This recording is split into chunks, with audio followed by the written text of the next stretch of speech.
Okay, there we go. Okay. Thank you, kind sir. I'm sorry. Bye.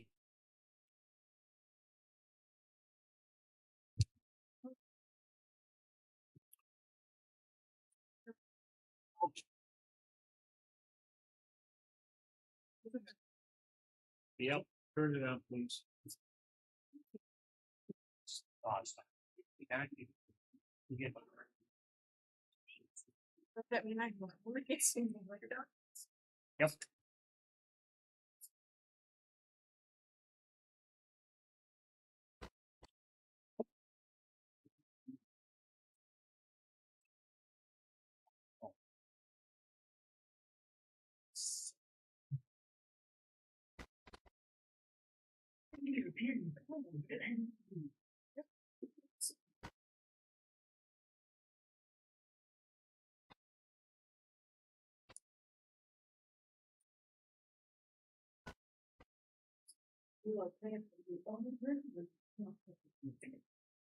Which means, yeah, the music. Okay, I'm sorry. Apparently, the problem we had with this was that the microphones weren't connected properly. It sometimes does that. We were live the whole time. Everybody's got their mics on? Yep. The one thing I'm going to ask is please have your mics closer to you. I have received a number of complaints in the last month that not just on this, but people can't hear anybody talking. So we need to have the microphones closer, especially when you're talking. If you set it back, fine. But when we're talking, we need to bring it up to our mouths so that people can hear that are live streaming, please.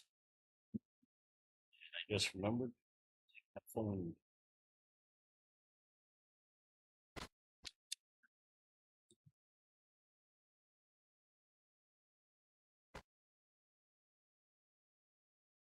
Okay, there we go. Okay. Our workshop. I got a number of items here just to run through real quick with you.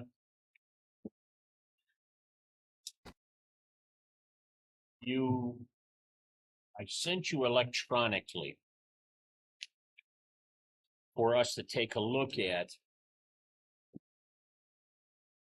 having to do with the planning board sent out a resolution. I think I also put a copy in your mailbox. I'm not sure.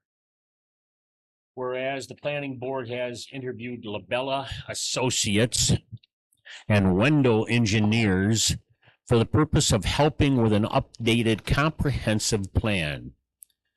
And this is the resolution, anyways, that they read. Now, therefore, be it resolved that the board is recommending Labella Associates to the town board due to their familiarity with the area, including a survey in the cost. As you can see on the roll call, it was unanimous. Wendell Engineers' proposed cost was $36,666, which did not include the $1,000 cost to prepare the grant application for Ag and Markets Farm Protection Plan. Labella Associates' proposed cost was $29,800, which does not include the $1,000 cost to prepare the grant application for Ag and Markets Farm Protection. So there you can see why, number one, because they said that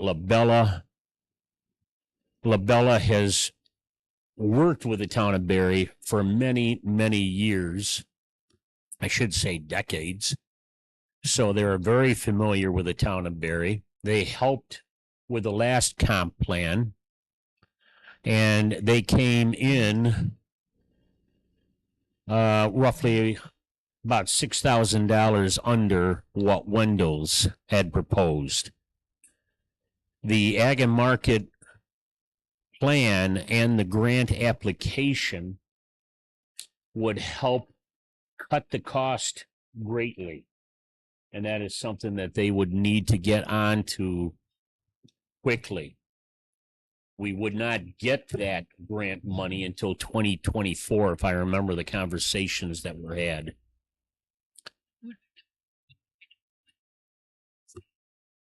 When they award the grants. Okay.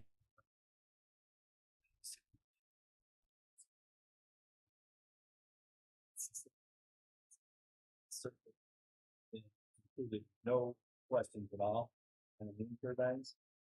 That's number one. Number two is they also have done a survey for us before, which I wasn't a real big fan of. Didn't really. What survey was that one?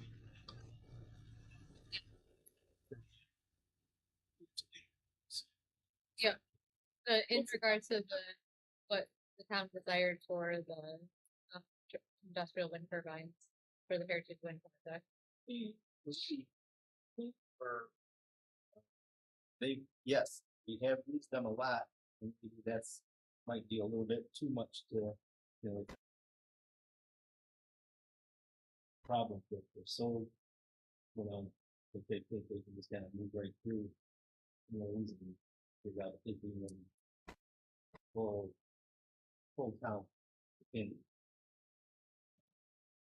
But the main one is that when you said they helped with the last comprehensive plan, and there was no questions at all, that's a big red flag.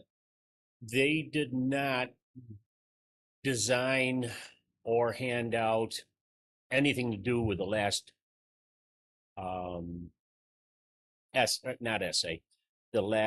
survey that was done for that comp plan.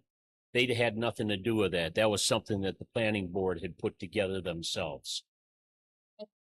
They did, if you take a look at in the comp plan and you look at the maps, they provided the maps.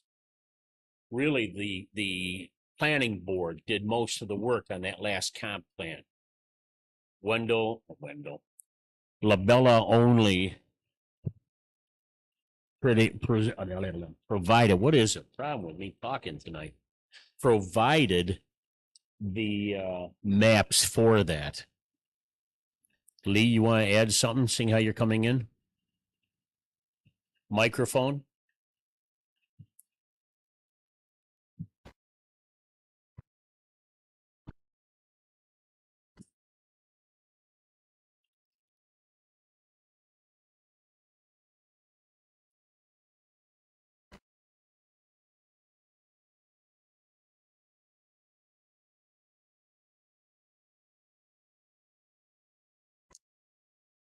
Is that turned on?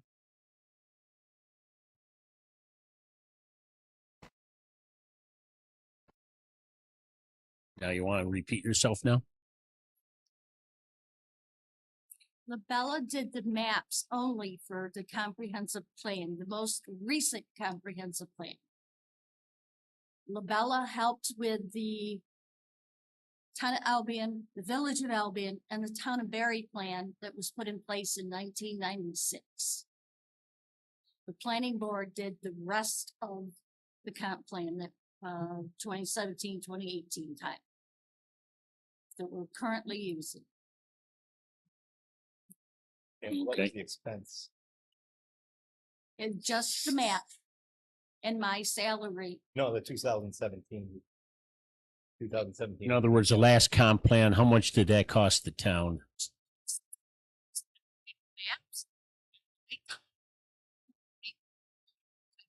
Plan and all. You don't have a rough ballpark figure of how much that cost? Okay.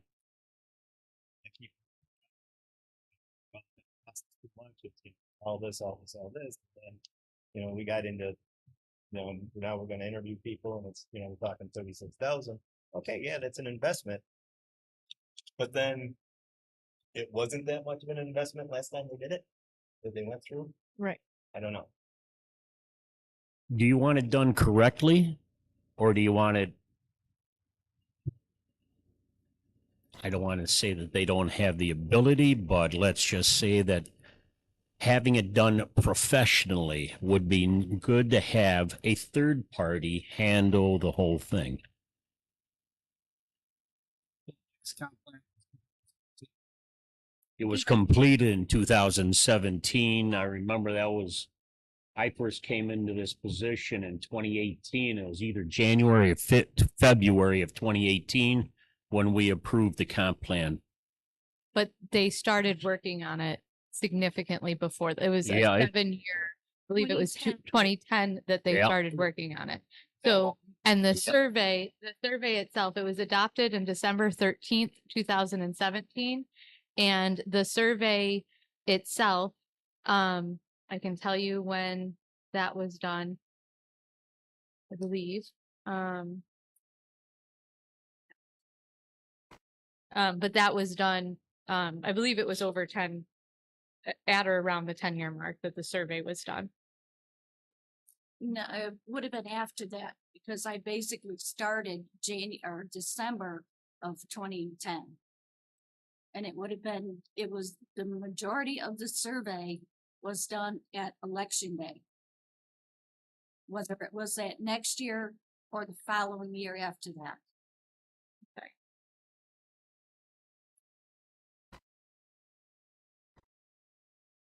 Is it So- just me or that seems like a long time? It was to a do long time. comp plan? A long time.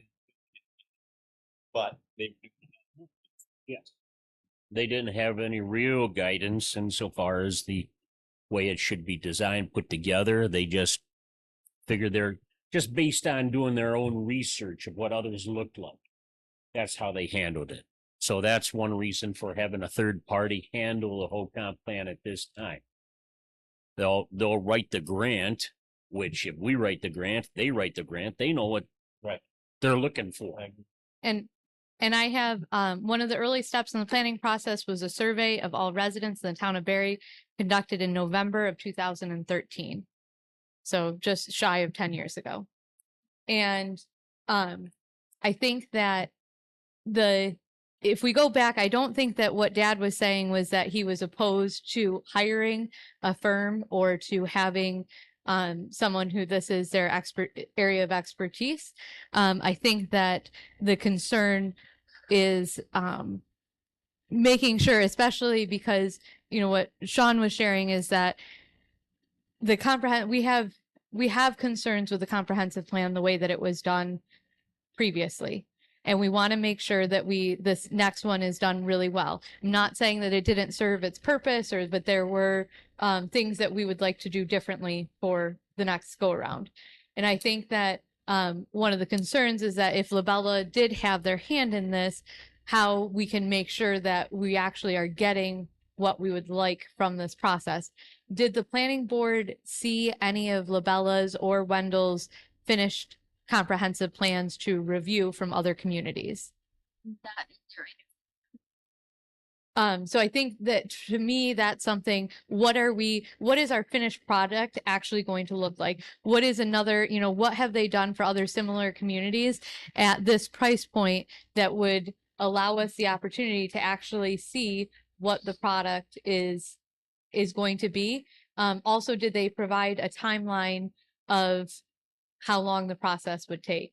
I can't remember on Wendell, but it will be done within a year with Labella. Okay, that's good. Better than 10.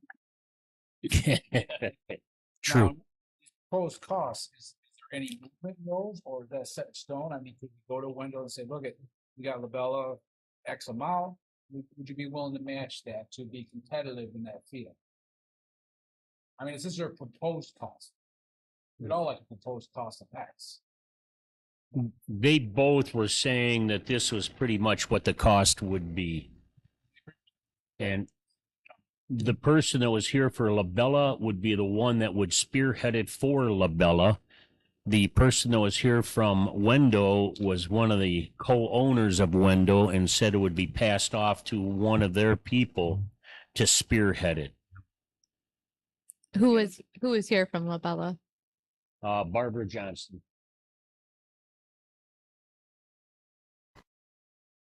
Did they have any batting average as far as how well they've been getting? A batting average of what? Getting grants, etc. Oh, Like the likelihood that they would get the, this one, the Ag and Markets grant, they said is pretty good. Most of the communities that apply for this get this grant. There was another grant they were talking about that the state is very stingy with, and they said don't even consider going for that grant. That, you know, like out of about 10, 15 people or communities that apply for it, maybe one would get it here in Western New York. So they said the Ag and Markets one would be the better one to go for, and most communities do get accepted on that one. Correct?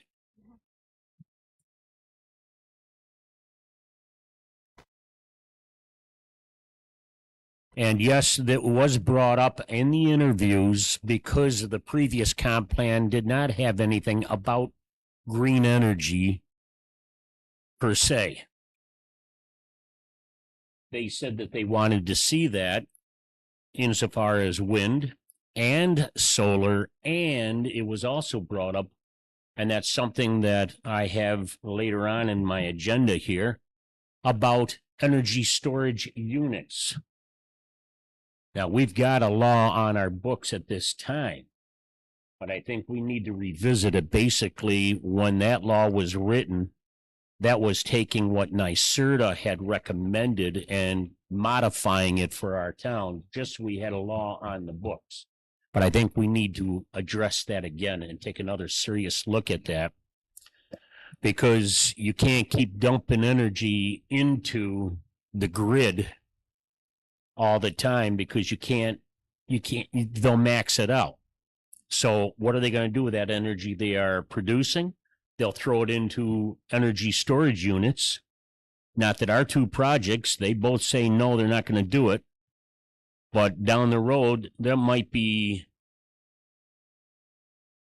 D. Brooks Energy Storage Company might come to town and say, hey, you got all this energy being produced.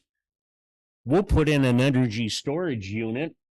And then during the day when all this energy is being produced, we can store it. And at night when it's minimal amount of energy being used, we can dump all that energy into the grid. And Mr. D. Brooks will become very rich. But I don't want it at the expense of our town. That's why I think we need to revisit our law.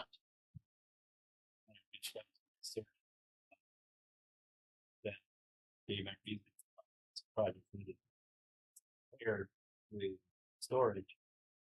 They said it was too expensive. Well, I know I remember reading it in the Batavia Daily last year. I'm trying to remember if it's down in Leroy or somewhere down that neck of the woods. There was a company that had submitted a proposal to the town for putting in a couple of energy storage units down there, completely separate from who was producing the energy. And that was about a year ago. So there's a couple companies, and they're going to become more prevalent. And I think it'll behoove us to revisit that law. But let's get back to this here, first of all. We can talk about that later. I guess that one of, I do have, I appreciate what Dad shared about his concerns. I don't necessarily have the same concerns. I guess that because I think that it should be our town facilitating the conversation.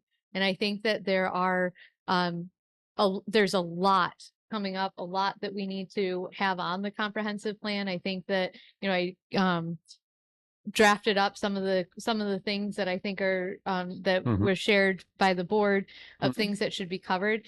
And my concern is not so much with whatever firm we choose to go with, but the group of individuals that are working on the project collaboratively and making sure that we're covering the things and allowing the residents of our community to answer the questions as they feel, and that they're worded correctly, and that they are allowing the voice of our residents to be heard. I think, to me, that is the most important thing. And I guess that what I would like to hear is that is going to occur. I guess one of my questions 2 months ago, we voted to have a ad put in the paper to see if what residents were interested in serving on such a committee. I don't remember seeing anything. Did that get done? First of all, I agree with what you had to say insofar as this committee is concerned. And I appreciate the pages that you put together of different areas that need to be addressed for the comp plan. And I think that the community as a whole needs to submit their suggestions as well. So yes, the committee, which would be across the board, not just, it won't be employees of the town, but we'll have a couple of people from the town, employees. We'll have some business people from the community. We have mom and pop that just live here and work elsewhere. But I want to, across the board, sampling of people in this community that will be on that committee. That's what I would like to see. That was number one. Your second part, was it advertised? No, we did not advertise, because first, it's like putting the cart before the horse, and you get people's hopes up. And we haven't even agreed on a firm to hire yet. So, but once we have, okay, we got the firm that we agree with. Now let's get the advertisement going, and we can start putting a committee together. So I have a couple of concerns. One is that that was not a unilateral decision. That was a resolution that was passed by this board, by all five of us, to put that in the paper and to advertise for that position. I agree, but And there was no deadline or date put on that. So therefore, it still stands, and we will still do it. Yes, I agree. so you're saying that in the future, when we make a resolution, we need to put a deadline on there for when it has to be done by in order for it to actually Yes. occur? That's what you are saying, yes. When it comes to when we pick these two companies, the town still gets final say. You know? Yes. I mean, just push through and then they do it backwards and say, well, here's what we submitted. I mean, the town does have the say. Yeah, we have Submit all to their- approve it. I mean, So if we don't like it, we can modify it. Exactly. Yeah. We will spend some time going over this. Once they have what they feel is a final product, we will go through it. We have questions or concerns, then we'll go back to the company and ask them, what about this? What about that? now, if we have a change, no matter who, does that price include their time and services for modifications? This price is supposed to cover everything from start to finish.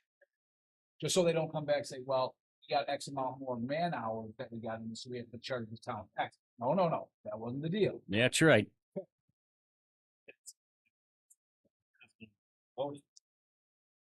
Did they have, like, do they have a packet of what these include? You know, when we did the tiling, we had, this is what it included, and they were including different things. Did they have an actual proposal with a breakdown of the expenses and what they actually covered, so that when we're looking at this, we understand what we're picking? Yeah, I mean, to jump onto what she was saying, I agree that we need to know that, oh, that wasn't included. You know, we don't want to end up with that scenario with either of these companies. Just, we want to make sure, yep, nope, on page 3, it's supposed to cover this too. So we just want to make sure we're getting our money's worth. Right. The only one I know that has a proposal is either Town or Rex. It was not specifically, unless it didn't go through me. That the other members may or may not have it. I don't know. I know I do not have a copy of it. So there would really be no issue with, again, either company to request that you want to make sure it's an open end of, give us your layout of A to B or A to Z, and then to make sure that also any modifications are. That might make a huge difference because $6,000 is like a lot here. But if somebody was to add on a lot because they didn't include this or that, it could go over. Now it's not the more economical solution. Just a question to ask both of them. Okay. So at this time, we're gonna hold off until next month at this, until we get a complete menu of what they're offering us. Yes, I guess menus are good. And Yeah. if we could get that like as soon as possible, so then because I have a feeling like some of the questions and stuff that came up are legitimate concerns and allow us the opportunity to review what was sent and ask additional questions of both firms. I don't want to, and I feel like the planning board probably got a lot of this information, but if we're the ones with the final say, and like Dave is saying, we just want to make sure that we're all on the same page and that we have a full on comprehension of what we're agreeing to. No problem. And this is what they do, so it shouldn't take them that long to get. So I mean, that's their backwards. See, this is one of the reasons why I like having a workshop a week in advance, because this is some information I could have obtained in time before the board meeting then. Right now I can't, so it's gonna be a little while. But I guess that, Sean, you were saying that you had sent this out, even just this resolution. I don't have anything of this resolution, and if we got the agenda, I saw that this was on the agenda when you sent it out at 5:30 this afternoon. Let me see. It doesn't even have a date on it. Anyways, this is Monday's meeting, 2 days ago. Okay. So I didn't get a copy of this, which is fine. I mean, it was just Monday. Yep. But that being said, if the agenda had been sent out with this information of what was going to be on a week ago, then a lot of these questions we could have emailed to you. And then tonight we could have just been looking at the answers. You're right.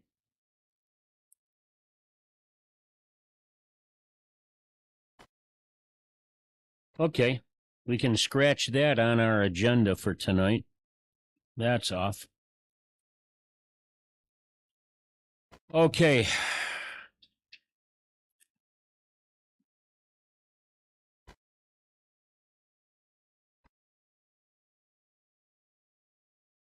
Auditors, just to let you know, the auditors came in yesterday. They looked at all our books. Shelby from EFPR had sent them a lot of our financials that was taken care of. They met with Lee yesterday. Maureen had supplied all her materials. And Maureen's on vacation this week, so she had all her materials already prepared for them. Plus, they had some conversations with her. So they have gotten all the information they needed in one day rather than the 3 days that they had booked. So just to let you know, they've been in and out. No. I was able to, last year they wanted more money, and I said no at that time because of budgeting, but we budgeted for that extra $1,000 this year.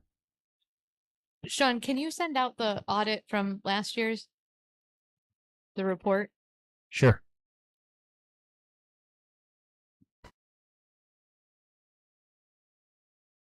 Send it to everyone.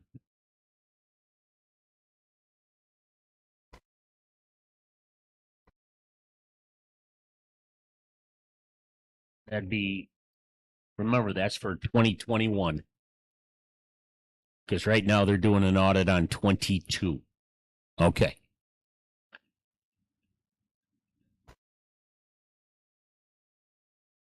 Okay, you've got a report in front of you on Monroe Ambulance. I made multiple copies there. You've got April's, May's, and June. Now, coming up on the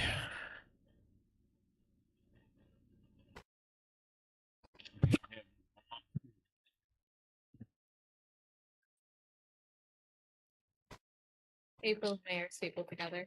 yeah, April, May are stapled together. June, because I just got that, I just ran that one off. Gesundheit. Thank you.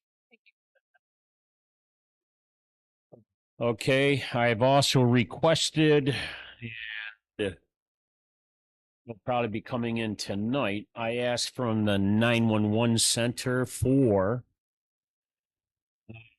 a copy of all ambulance calls in April, May, and June for the town of Barry. Because I want to compare the 911 calls to what Monroe Ambulance is showing on here to see about drop calls. See if they are covering all the calls or if they're pawning some of them off onto, it'd be Mercy primarily or to Medina.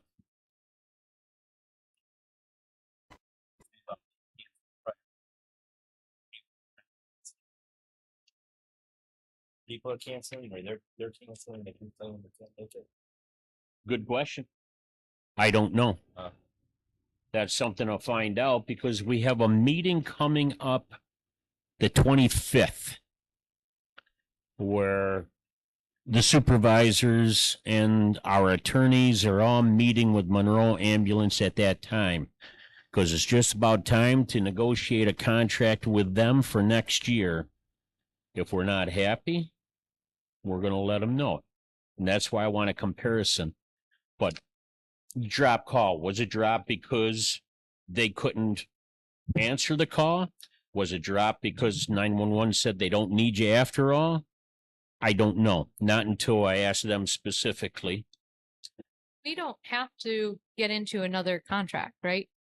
We could just not have a contract and like we never had a contract with COVA prior to like I guess that what I'm saying is that I would prefer to have the government aspect stay out of it and allow Mercy Flight, Monroe, any other business to be competitive without any tax dollars going towards it. That would be nice. But if you've watched the news at all, ambulance services and some volunteer fire companies are all folding because of lack of people, which means volunteerism is really going by the wayside. They're trying to enlist more people. They have to hire people and pay them anymore, which Monroe is a business. COVA was a volunteer business, except for the top people at the very top.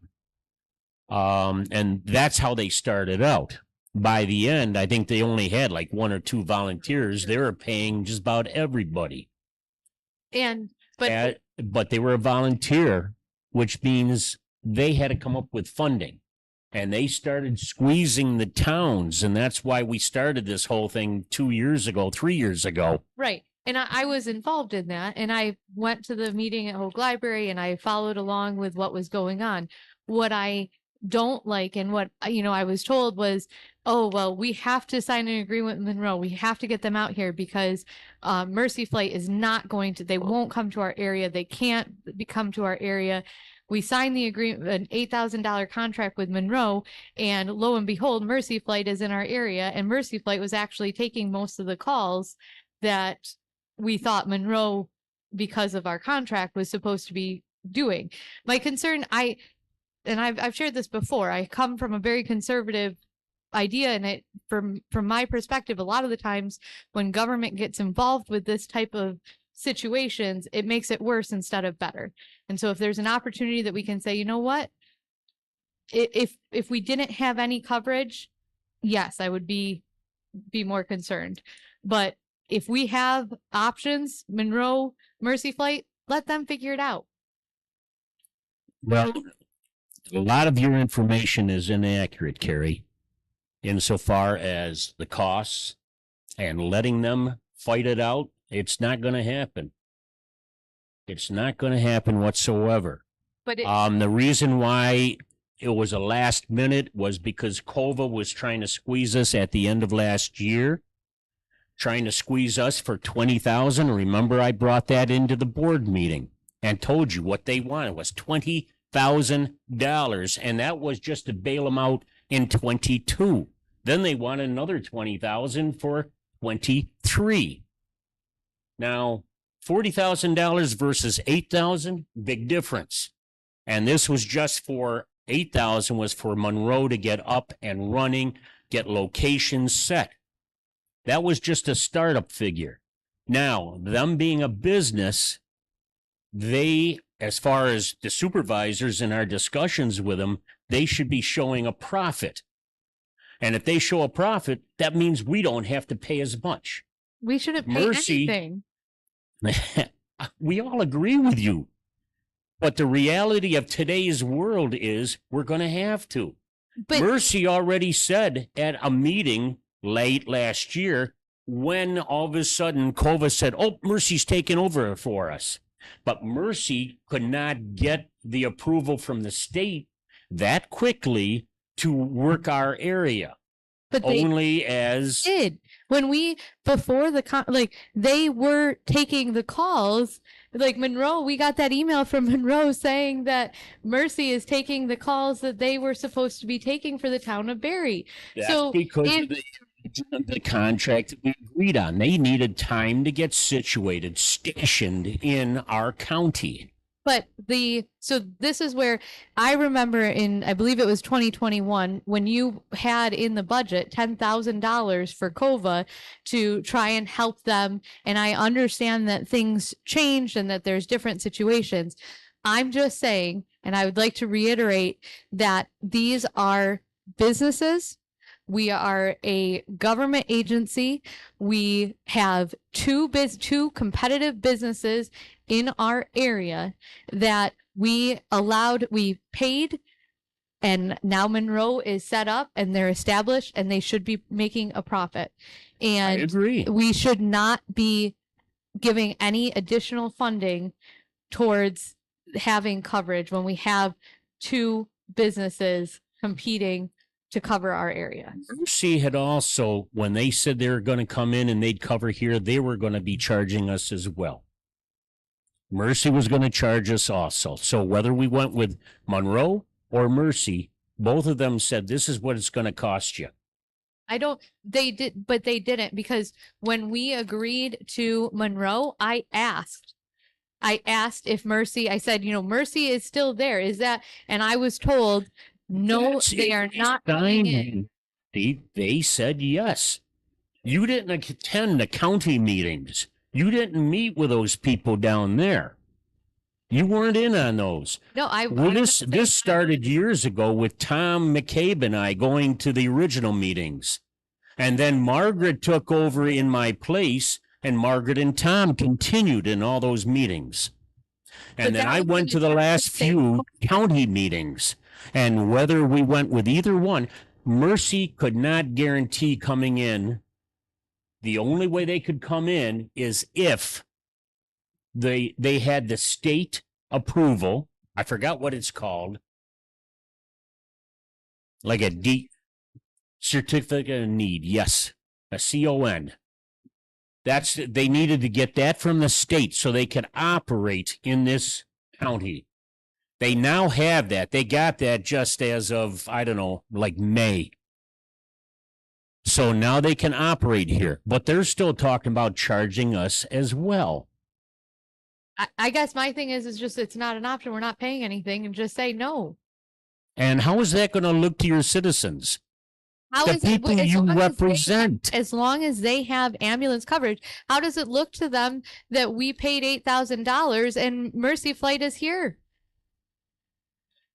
The number one call, that's why I want to see the 911 call list, is that the number one, because of the contract, is Monroe. Monroe is supposed to be called every time for Central and Eastern Orleans County. They're the ones that are supposed to be called every single time. That's 911 knows that. If they cannot make it, then Mercy, now that they get the certificate of need, now they can step in.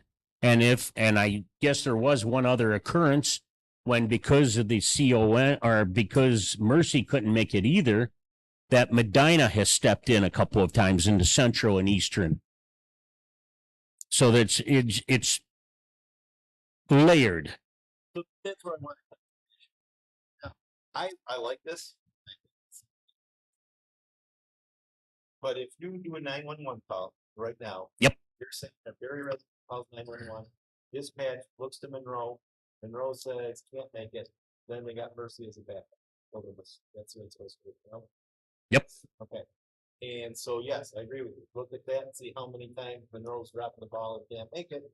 And then, but in the same light, if we're not paying anything for Cobra and Mercy right now, and they're covering possibly a majority of the calls, then it might be saying, hey, Monroe, you're here, keep up the work. But I don't know. I Well- both points, but I want to know, Well, just the- like you're saying, you're going to look into how many calls. I want to do a comparison. Yes.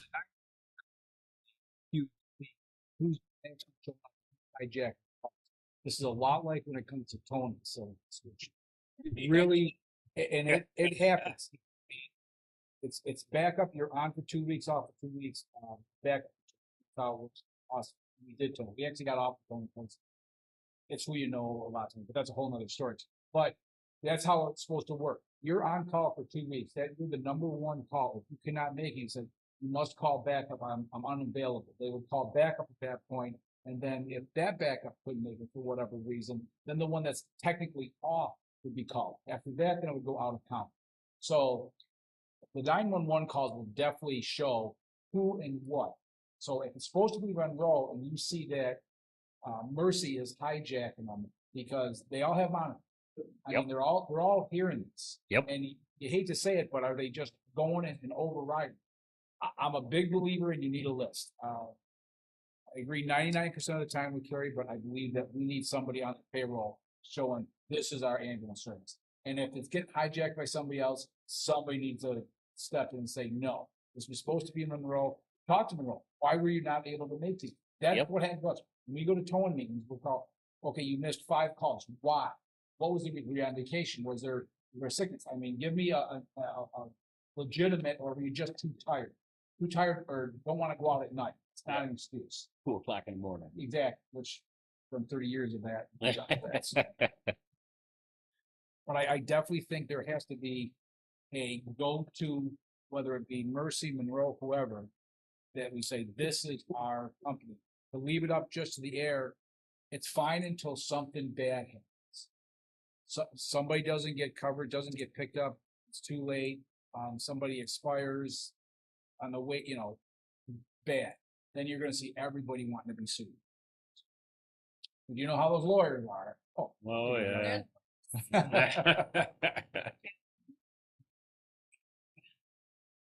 Okay, so like I said, I will get that report from the 911. I will do a comparison, and we do have that meeting on the 25th, of which, yeah, trust me, we will be grilling Monroe at that meeting.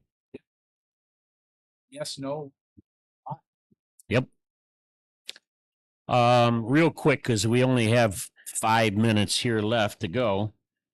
I'm going to be asking on the agenda, as you can see, the third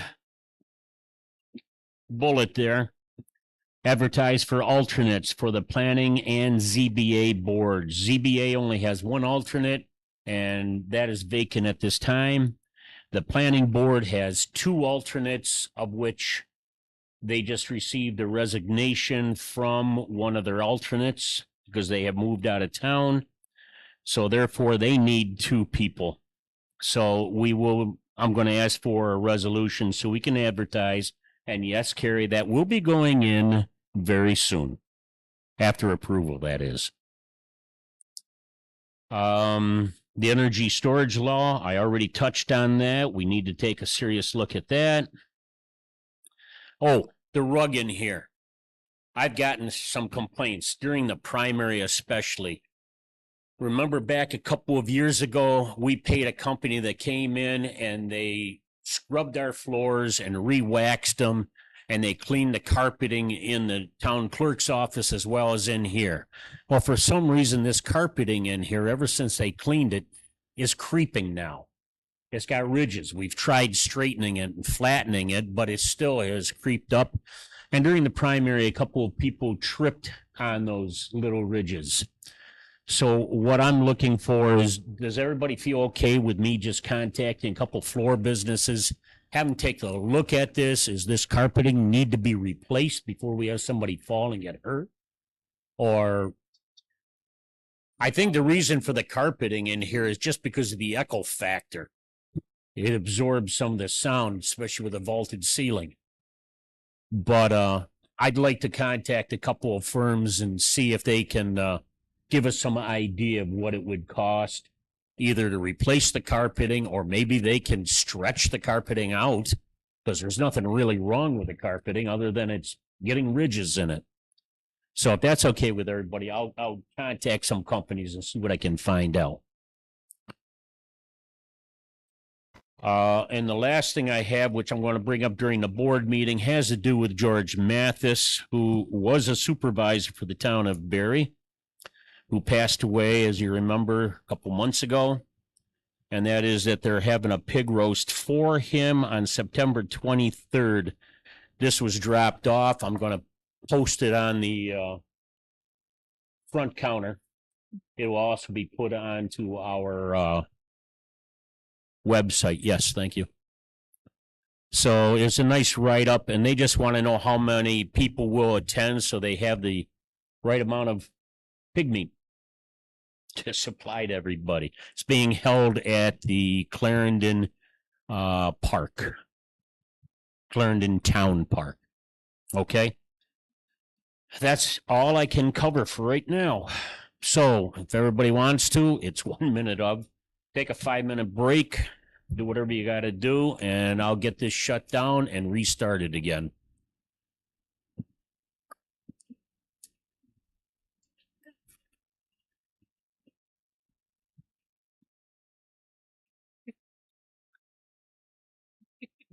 Wasn't letting you go. Huh? Here.